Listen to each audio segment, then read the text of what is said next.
Mangiphenduka ngithi ngizwe nge-screwdriver sisho la you can see la mubheka la sisho la i-screwdriver ukuthi ngikuze uphahla kaphansi lo bhi yabo angakadakwana kangako ngithi phutha ngikhumbuza ngiphethe lutho usho 7 ngala bawu2 labafethu usho 7 ngala ngithi ngidonsa umlomo ebhodlela usho 7 ngala yabo bangixokela abafethu bangikhiphele ngaphandle khona indawo echanywa kuyona njengoba ngishilo ukuthi ika-Wise Salon so kunama-extension kunodaka kunokumchamo yabo nje kulahlwa yonke into i-waste yasesaluni nabagundayo igcwele la afike namhla ngilalise phansi yabo thole umzala afuna senze show to feel yabo eshuthi avela ngishayela lo mzala ngentshumentshu ngishayela ngentshumentshu eshaye ngizwe ngibhonge yabo ibhonge singaqala manje ngiyetha amandla aphela athi lo mzala simqaqe la umqaqa la sifuna amathumba hla ijacket ngiyifasila ngithi ngizwe igazi lisuka la kule linxebo lithi lisho kwijacket ngala enangala ngezwe yabo mina mengihamba ikhanda lami likwazi ukuba straight yabo asibingelele ababukeli baka Transformation Live namhlanje sihanjelwa unkululeko wakasibisi bathu bebiza ubuthelezi before I'm here to share istory sami origin from ukukhula kwami nokungena kwami ebugebengwini nakuma drugs kuze kufike kuboshweni kwami nasekuphendukeni kwami kushintsha impilo yami. Unkululeko uzalwe ngo-1984 endaweni kaDambuza. So masikhula sikhulela kamkhulu because ikhaya ngangingenalo kwaphoqa ukuthi iwele likagogo wami ling-adopt lingithathe lingikhulise as indodana yabo nomkhulu uMdlalose because babengabathola abantwana babafana. Umkhulu uMdlalose wayewumfundisi phansi kwebandla iFACC elidume kakhulu ngokuthi free. So uma sikhula bekunodade wethu uNonhlanhla uXoli usiphelelo ngilamayo ngaleso sikhathi ingane nje kade zikhulela kamkhulu kuno antike uma ehlala kwezinye zezindlu ke nogogo ozaluma. Sikhuliswe ngeChristianity sabantwana benkonzo from Sunday school. In fact ingakakhiwe indle esonto kaMachibisa kwakusontela kamkhulu. So ke si-enjoy ke lento ukuthi sikhiphela usofa ngaphandle kwenziwe isetup kukhonzwe sihlupha njengengane zonke ke sikhuzwa njalo ke mangabe kuqhubeka inkonzo. Ikhona le gift engayidiscover yokushumayela ivangeli.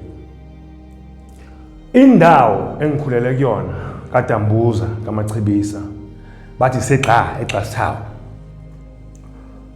Imanifesta inhlobo ezihlukene kakhulu zabantu kunabeSuthu kunamaXhosa kunamavenda it's more like eGoli kumixile. iDambuza bambalwa kakhulu abantu abangathi ba insinsi yakhona.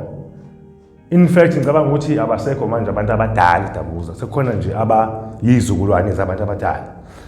Right, so ukumanifestwa kwabeSuthu kuleya ndawo bese nebusiness yokudayisa insangu. Ngifunde primary by that time njengengane zonke ke nathi siqale ngokubhema ugwayi. That's where uhambo lami liqale khona. Safunda ukubhema ugwayi. Emva kwagwayi sahamba sayo experience insangu. Cause insangu eDambuza uyithola around the corner. Akusiyo into ihambelayo ikhona everywhere. Yaqala lento safunda ukuthi sintshontshe insangu yabeSuthu sihambe soyidayisa kwezinye indawo because bebekade beyibhera bebeyimbela imgodi bese bebekuthayela phezulu bese beshisa izibi phezukwayo so that iphoyisa lingeke lize libone malifika zofuna insangu ukuthi kunensangu la. So thina ke ngoba sihlala la emini siyababona beyikhipha khona then ebusuku siyabuya sizoyikhipha then siyoyidayisa. Okay, kwa igame njengathi siyadlala.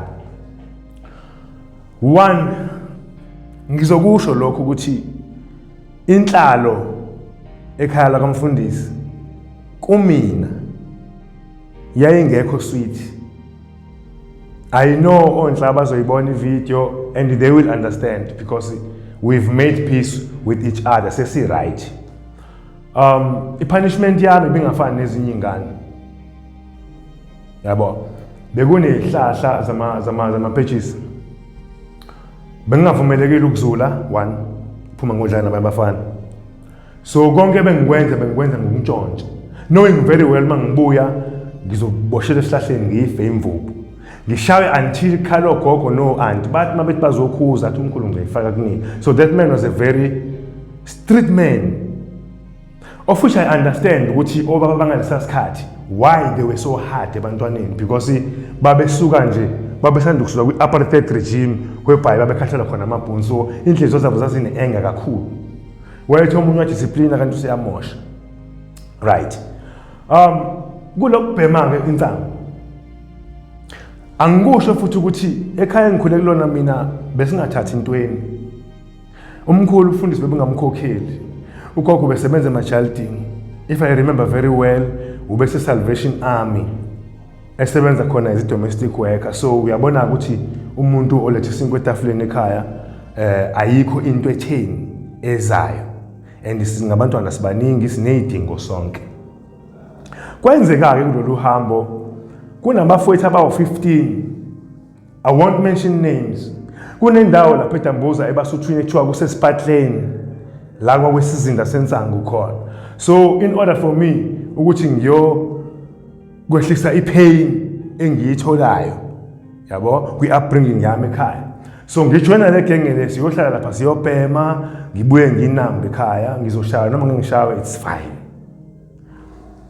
ihambe lento kunobhuti abadala eDambuza abekho abantu abaningi abama-professionals akade benemisebenzi right benophezana bebembalwa kakhulu abantu abasebenza kumasipala bembalwa abantu abasebenza kohulumeni sewu-Alcan bembalwa kakhulu abantu abamanesi othisha besingenabo abantu aba-qualified ama-professionals so kunobhuti abadala akade bephanta ngendlela ezahlukahlukene so mina lo mkhakha engawujoyina nalabafethu so joyina because sichazwa indlela abagqoka ngayo kokuqala indlela abashaya ngayo isidwetho ama-weekends indlela abachibuka ngayo yabo bayaspina iy'moto yabo siyayihalela le life balengisa ama-chain bashaya izinto eziserious yabo so kwagcina kusinama-role models a-wrong yabo sasichazeka thina impilo yabo and yahamba yangibhoda lento ye-Christianity ngifuna ukusho lokho ngase ngikwazi ukupreacher but ngenxa ye-lifestyle engangiyibuka kulabo bhuti nalaba futhi abawu-15 so makhelwane singandawonye sifunde ey'koleni ey'hlukene abanye bethu-ke mhlawumbe uthole ukuthi abawu-4 basesikoleni esisodwa kanjalo so yangena-ke le influence labo bhuti esabajoyina thina bebesebenza ngokuthi-ke because njengoba ngike ngasho mbukeli ukuthi sisuka kwi-apartheid regime kusa-early umlungu uyazondwa kunezindawo lapha ezakhela belungu bodwa i-Hayfields indawo esaqala ukuyigqekeza kube i-Priestburg kube ngikhumbula le ndawo Woodburn yabo lapha e-Hayfields if I remember very well bekunendawo ehlala amasosha kuthiwa yintoni le ama-cottage or ama-complex hlala amasosha wodwa iy'ngquzumele zamabhunu ezinde you know saqala siqhumisa leyo ndawo la kwaqala khona ukushisa-ke sihamba nalabo brazi thina sifaka ngamafastela ngoba so-small yabo leyo nto hayi sithohloze la emasosheni sibuye ney'mpahla zamasosha sibuye nama-boots sibuye nama-Teko Nike o-Adidas sibuye nama-Gino Levi's sibuye nama-TV sibuye ayesafika ama-home theatre by that time I remember iDambuza iqale ukuba nama-home theatre ngama-housebreakers ama-TV lawa ayibhono ashintshwa yithina eDambuza ukuthi kuqala ukungena i-plasma you know and we were very young at the moment mind you ngine-girlfriend ngaleso sikhathi e-pregnant esikoleni ngenza ugrade bani ngenza ugrade 7 eHenryville bazokhumbula ababukeli abasaziyo le story so kuboka le girlfriend yami bekudayiswa insangu, kudayiswa ama-snacks ngezinye nje izinto nama-drinks nani. Esekland by the time khona iphoyisa lalikhuluma isiZulu okuthiwa uStone, bazolikhumbula abadala. Lalingahleki nawe nje lalaziwa eDamuza lalithanda kakhulu because kunensangu. Ngaso sikhathi kwasagwaya noGavini befaka begqunywa emgodini, so kunento umkhonto babeyiphatha amaphoyisa ehambezwa phansi ukuthi khona noGavini khona. So kulo muzi ke babephusha leyo lokhuzana. Ngine girlfriend lapho kuthiwa uNosipho, uma ngane yami yokuqala uNokuthulu Ashley. So uStone ke indlela engistoti ngayo noma engase ngistoti ngayo, we knew ukuthi uStone uhlala evisithe leya ndawo. So some track ikhathi afika ngazo sabafana nje laba aba-15 engikhuluma ngapha because sasingahlukani kahle sasesiyigang yeyigebengu nje. So lo mama ecomplaina njalo ngendaba kaStone, umkhwekazi wami lo, yabona. Ngaplana nalabafowethu angithi sisetshenziswa ama-toilet omgodi laphaya. So kune-toilet laselidala selimboziwe, kwakade kusika utshani. Insangu ngaleso sikhathi yayisongwa ngama-newspaper kuthiwa amakhakho, you know. Ngase ngithi mina akasipho newspaper, sisonga amakhakho. Masisonga amakhakho bese sindlala utshani sibeke nezinkuni la phezu komgodi. Bese la makhakho utshani siwachitha la phezu komgodi. So lezo zinto mayefike ufuna uthatha la ngene phakathi emgodini. Wafika la ngempela uStone and wayibona lensangu, but wangaklikha kuyena ukuthi i-trap. Waye magange khona ufika ukuthi volozo phakathi emasimbeni. Hayi ngiyachazela mnganami. Ngiyachazela mnganami. Imbokode ebovu ebusuku. Door to door. The whole section. Phuma ibhuthi khaba door, vusa ingane ilala phansi ngesicathulo. Hey, saphela induku because akazi ukuthi bawenzeleni. Saphela ishambo. Zonke lezo zinto lawo ma-events lawo ayebuilda kumina i-anger, ebuilda kumina inhliziyo embi, you understand? Right. Ngibuyela kulena, angifuni ukuthi isitori sami sixubane kakhulu. Ngibuyela kule ukuthi ekukhuleliseni kwami uNosipho ngathola i-pressure. I was very smart esikoleni. I must say that. I was very, very smart esikoleni, but isimo senhlalo mfethu nokungabi khona kwama-resources lawe ngiwadingayo, then nokuhalela impilo yalabo brazi kwangiholela ekuthenini ngikulwele ngoba kamkhulu akekho nje umuntu wayekade ezongondlela ingane. And the day ngikhumbula kahle kufika amakhosikazi ezobika isisu, ngaphela induku ngalelo langa. Yabo, ngaphela induku awukwazi ukuthi uyinja wena ufuyiwe nawe uphinde uzolanda enye inja ufuna izofuywa la. Yabo, you are on your own. And young trainer leyo nto angisho against it. Young trainer leyo nto angifundisa uba responsible. So I had to go mfethu ngiyophanda, ngiphantela incosi, ngiphantela mina ama-resources aseSigila, incwadi ziyabiza mfethu, yabo leyo nto leyo.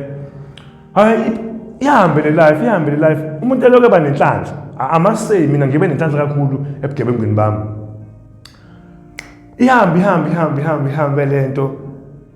And ngifuna ukukutshela ukuthi la ngazidiscover khona ukuthi ngudoti umfana, because bengikwazi ukuthi ngishaye ijalidi, ngibuye ngistashe izinto endlini yami. I had i-room kamkhulu yodala eyayiseceleni kwendlu enkulu ingaphandle i-OB nje incane leya indlu, mhlawumbe u3 by 3, yabo, kune single bed yami nje netafula nento encane, yabo, ne-radio. So ngistashe izinto la ngaphakathi ngingabi nayo nginciphe mangiphuma la, but ngiphuma ngiye enkonzweni Sunday ngiyopreacher ngishiya exhibit endlini. That's when I started to phila a double life. Ngigude esontweni, ngigude esikoleni, and ngigude kakhulu ebugebengwini. That is why kwathatha isikhathi ukuthi abantu bavume ukuthi cha ngempela uNkululeko usesigebengu. Most of the people, because I was very handsome and I was quiet, ngangumfana ngakhuluma esikoleni, I didn't have no friends, ngangihamba ngiyi-1, ngangihlala abantu kahle nje bullying before ngingene kulezi zinto. Enye yezinto leyo ukubhema ugwayi, let me take you to that journey. because I was looking handsome and sweet, so ngangingathatheki serious kumajidi. Yabo, bakuna lento mhlawumbe ngigay or something. Yabo, so ngathi mina no, yabo indaba handsome face. Awuthi ngivele ngibheme ugwayi, ngishintshe umlomo wemnyama nami nginqofo ngibe namehla abovu. Maybe mhlawumbe bazongithatha serious. Still they didn't. Ngangena ku-Okap. Ake ngihambe ne-Okap, ngingahlukani ne-Okap. You understand? Trying to fit in emajiteni. Yabo, kanti sengilahle direction. Kodwa it worked to my advantage because today sengiyazi ukuthi what's good for me and what's not good for me. So, ihambe lento ngize ngiyongena esikoleni ipata. Mangifika epata esikoleni ngaba exposed okwafika lento kuthiwa iMendrex igani. Ngathi afika ngaleyo mnyaka nje. Boma 96 97 if I'm not mistaken. Ayisaba busy mngani nami lapho. Sibhema leshandisi and leshandisi kunikeza isibindi. Yabo, wenza noma yini because of leshandisi. Sidle igani. Qhamuka i-idea kuba nebrazi yahlala eJay ayine tavern. Ngeke ngimention igama. A part of imafia nje ethize eyayikade Roma ngaleso sikhathi. So ngidayisela insangu ke mina amaphasela ngithi ngiye ngasho ukuthi edambuza vele insangu ifana namakhekhe. Approach le plus ibuka indlela engisuccessful ngayo ukudayisela insangu nogwayi yabo. Approach le plus iyazi ukuthi ngiyasibona istruggle sakho ntwana uyastrugglisha yabo. But to smart and fast yabo. Lalela ikhona enye ibusiness esingayenza wenze more money ayikho imali ensangweni yabo.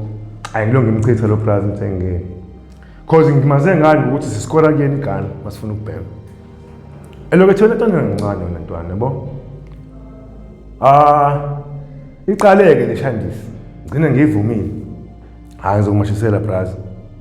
Anga introduce ke sibamini. So he said to me yazi ukuthini ngoba manje usuzophatha imali. Fanele ukwazi ukuyigada indaba ombese ibeke eceleni yabo. Usuzoba nembangi ezi-dangerous and you're gonna piss off ama-gangs athile apusha the same business. Yabo manje yaqala yashuba-ke lento. And ngiyayincane mina leyo shandisi because ngathi oyizo ngesikhathi soyizo yabo. Ngiyayincane le shandisi ngiyabona nami ngizongena ey'ntweni ngizoba grand yabo. Hayi ngiyithatha idila lo brazi.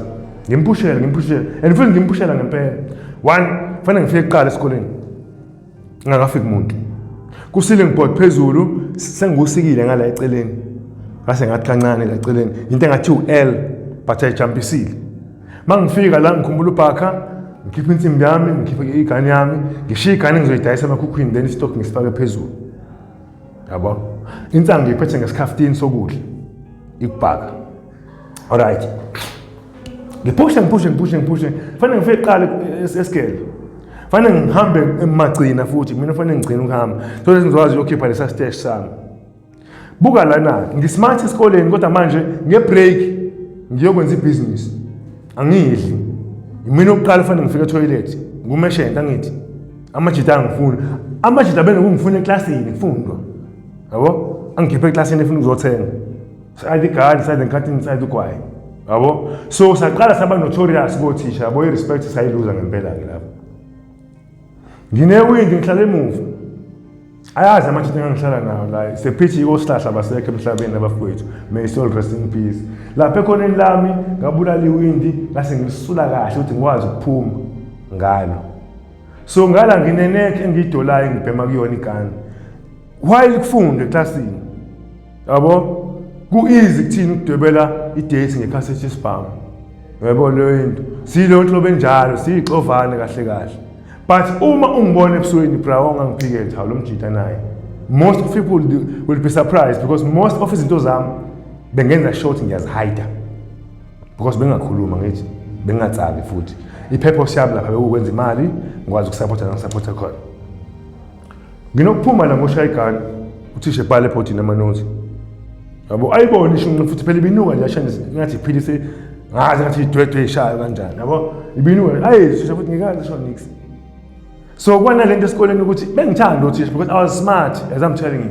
Mina ngumuntu o 90%. Class yami by that time kwakuma Maphumulo. She will remember. Principal wangaleso sikhathi kwaku Mr. Nzibande. hey bazama ukuhlala nami labo bantu esho udikwa ukuthi uShundlovu ogcine ese uprincipal eNsika. Hey bazama ukuhlala nami phansi laba bantu. They even offered ukungisupporta personally. Kwadla ukuthi ayisilwane sesingenile. Yabo? Isilwane sesingenile and by that time kunempi ekade ikhona. Angeke ngize ngimention ama parties ayelwa. But there is a guy by the time eyayifuna ukuzo introduce ifake ipolitical party endaweni ye-ruling party. Endaweni ye-ruling party ufuna ukuzofaka iparty so warecruit abafana. I was part of that gang. Ukuthi ababhala ama-shelter wonke aseDambuza baspray igama lale party yakhe. Uyayisungula le party lo baba lo. Yabo? Uzoyintroduce endaweni. Leyo nto yaqala impi bazokhumbula abaseDambuza nakabhata nako-Azalea naseMbali indaweni nje zakhele eseduze ukuthi uwashusha umhlaba from 96 to 99. Hlushwa kakhulu umhlaba. Uhlushwa yilezo zimpi lezo. So kwavele kwakuningi-ke manje. Sengiyasiphatha isibhamu. Sengiyiphatha yale gang. At the same time ngi-drug deal. Yabo? Angiyekile ukushumayela. Yabo into ezosurprise ile ukuthi how can one person live impilo eningi kangaka? Kwenzeka. And nami kuyangisurprise mase ngibuke emuva namhlanje. So ilwe lempi kugcine sekunokuthi lamajita amanye anokuzosingenela lesigere. So uqhuma insimbi esikoleni phakathi. Jakhona esikoleni kuMagida Sibheka. So impilo engalawuleki ngalesasikhathi. Bahlala phansi nami even iSGB because into eyenzakalayo la sengi-influence ezinye ingane la yabo ezi-right zako-Jays ingane zonesi ingane zothisha ingane zamaphoyisa sengirecruitile seliyabhena iphilisi hayi indaba okudlala yabo sinamajita nje siya-influence umfana nje uphatha imali esikoleni senza sure ukuthi uba ngala ngokuthini yabo siyamfundisa leshandisi ukuthi abheme yabo. And le nto yanomthelela yafika emakhaya kubazali yabuya ku-SGB yabuya even e-police station. Bengifuneka ngatholakali most of the times. Ngifuneka ngatholakali because I had something engisebenzisa. Niyayisitha-ke nje. Ububi bami kunezinto ezisetshenziswayo ezenza ukuthi uthandwe abantu kodwa ububheda. So ngisiphanisa lezo zinto lezo-ke. Hey ifike ku-SGB le nto yabo. Ingibizi ye-SGB iqala ikhulume kahle nje nami ingidiscipline kahle. You are a very good boy Nkululeko you are smart. Nkululeko une-future bright. Why ufuna ukuchitha ikusasa lakho ngokuhalela impilo zabanye abantu? Why ufuna ukuphendula impilo yakho ibe yi-movie, ibe yi-film whilst unomphefumulo oyi-one? Ayi kuhle ukuthi singenile le nto yabo. Isilwane singaphakathi and siyaboila imonster iyaboila manje yabo. Khumbula kahle ukuthi there was a time la engangivuke khona ebusuku ngo-12 with no reason. Khona ishani sengangiyiphatha if wazi ubush okubusha utshani kunale ndawo egobile ngayisika leyo ndawo leyo ngahamba ngayo igrinder lempahla ngakhanda isodi yabo. Khona ubaba wethu ngicashula ukuthi umncwabe owayenama off cut leather ngayo umncwabe ngayo ukala lento yami ngayikhandela isikhwama ngiyifaka ngaphakathi lento yami le yabo. Ibukhali njenge-razor ngapha nangapha. So bengivele ngivuke mfethu ngithathe le shandisi ngiyifake la. Kunesporo-ke lapha ngakithi sesitimela ujantshi. Ngene kujantshi ebusuku.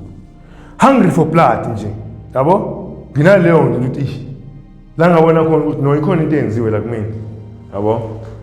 Sengumuntu olalayo emini o-active ebusuku yabo.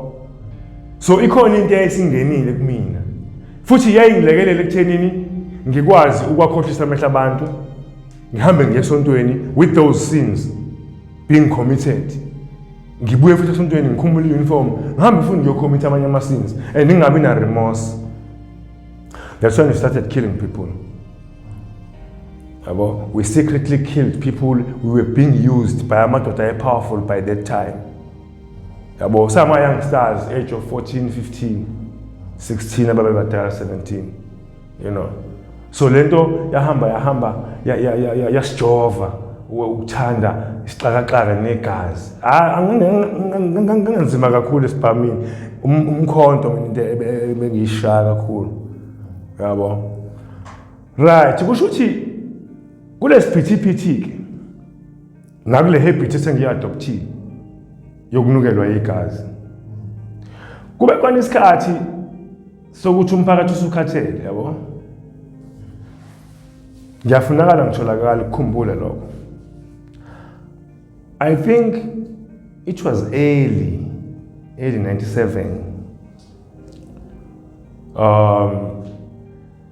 Ngidayiswa ithekeni yami, ngeke ngize ngimention but usadlule emhlabeni, may soul rest in peace. Ithekeni yami yomsuthi yahlala khona lapho kule ndawo besuthi esiphahleni, yabo. Ne-room qashile nje i-grand. Shutha ngazi babeyithenge kanjani. Iqale lento ngomjida engamshaya efaka ukhonkolo kuphuzo. Kunendawo bayazi abaningi esaluni kaWise ezitolo. So esaluni kaWise ezitolo kuendaphe kunelokhuzana, kune-tavern yaButhemba lapho ekade siphuza kuyona, yabo. So besiphuza lapho ke nethekeni yami. Lalela kunamathekeni ayinqwaba ayongifakazela ngelinye ilanga ukuthi bengiwaphatha mina ngisiqhwaqa ngihambe nayo ebusuku. Ama-tavern asedambuza besiqala elayisenti ebafaneni. Lamathekeni mahle ngisebenza ngawo, ngikhuthuza ngawo, yabo. Ivele ifike ihlale phezulu kwakho nje ibras uyiqaqele wena imali, yabo. Uma uthi ayiqaqa imali izokushaya ngo-pickpocket nisaqabulana. Ekuseni I make sure ukuthi ngizoqala iwophi because wonke lamajita ngibangiwachithile lamathekeni la, wonke lamajita afuna ukuhamba nawo lamathekeni. So lamathekeni ngobeka emva kwami ngidonsa umkhonto, yabo. So le ndangakhela izitha amajita amaningi angangifuna from elayisenti abafaneni siqala khona around 8, yabo. Siyahlaba senza lento zethu siyasuka khona i-tavern okuthiwa Oriel African Store sekuyi-rank manje bayazi abaseqa. Sifika Oriel senze the same thing, a pickpocket lamathekeni sinyuke sesiyakathemba ke manje, yabo. Ubhuti wangasekhaya kwandaba. This day awekho la amanye amathekeni, yabo. Gazi lami liphansi. Ngikhumbula kahle ngangisuka ematsheni enye indawo ekade ngibhizi kakhulu kuyona eRocks edrobheni. Athi Gretif. Lapha ngaserenke eseSweet Waters. Bayayazi ematsheni leyavalo umeya ulate mayor uThemba Njiwa wayivala because of indlela kade kunesixaxa ngakhona. KwakuseyiRocks ngalesa sikhathi sethu, yabo. KwakuseyiRocks kushaya iphilisi, kushaya insangu, kushaya isiqatha, kushaya ugoloko, kushaya ugavini, kushaya idayisi, kushaya amaphepha. Kuyagwazwana 26-28, yabo. Kushaya nginombolo khona la. Lethekeni ithengeka sihambise kaThemba, yabo. Ikhathi ko-09. Ngithi mina ino ngenqena nje ukuphuza namhlanje. Kwakumgqibelo ebusuku uJuly mhla ka-3 1997. Ngicine ngivumile, yabo. Ngokuthi ithi sofika sishaya a few beers sibuyele endlini. Ngushiye lo mkhonto. Futhi angiconvince ukuthi ngushiye umkhonto, yabo.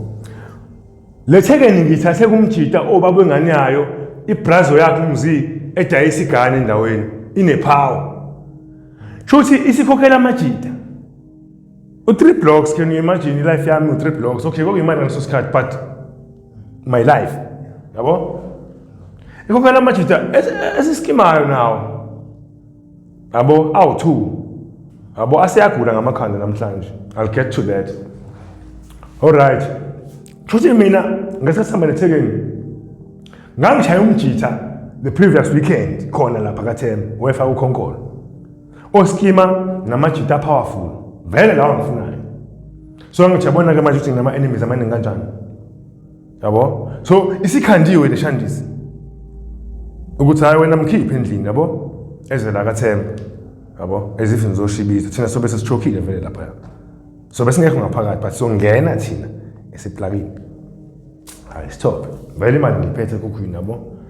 Asifike sibiza utshwala siphuze kaThemba nethekeni yami. Bayazi la thekeni yami. Yayinhle. Futhi ngiqeda ukuthenga ubhiya. Ithekeni ihleli ngaphandle kuba somndile uJuly kukhumbula kuyabanda. Ngicela ukuthenga ubhiya u2 kanje. Ngifaka ijacket ebovu, yabo. Lama jacket amakhulu isilamba nje sifaswayo la, yabo. Nejini egrey nale qasho lethu imbongolo ezimnyama if I remember very well. So mangiphenduka ngithi ngizwe ngescrewdriver sisho la. La you can see la mubheka la sisho la screwdriver enguthi nguzuphahla kaphansi lo P yabo angakadakwana kangako engithi phutha ngikhumbuza ngiphethe lutho ushu 7 ngala bawu2 labafethu ushu 7 ngala engithi ngidonsa umlomo ebhodlela ushu 7 ngala yabo bangingqokela abafethu bangikhiphele ngaphandle khona indawo echanywa kuyona njengoba ngishilo ukuthi ika-wise salon so kunama-extension kunodaka kunokumchamo yabo nje kulahlwa yonke into i-waste yasesalon nabagundayo igcwele la afike namehla ngilalise phansi yabo thole umzala afuna senze show to feel yabo eshuthi vela ngishayela lo mzala ngentshumentshe ngishayela ngentshumentshe eshaya ngizwe ngengibhonge yabo bonke singaqala manje ngiyetha amandla aphela athi lo mzala simqaqe la umsunu somqaqa la sifuna amajumba hla ijacket ngiyifasila ngithi ngizwe igazi lisuka la kuleli nxebo lithi lisho kwijacket ngala enangala ngezwe yabo mina mengihamba ikhanda lami likwazi ukuba straight yabo it's either lithe or lithe but ngeke ulithole li straight ikhanda lami because of le shandisi le even ngidla manje yabo angikwazi ukudla ngisheshisa because of le shandisi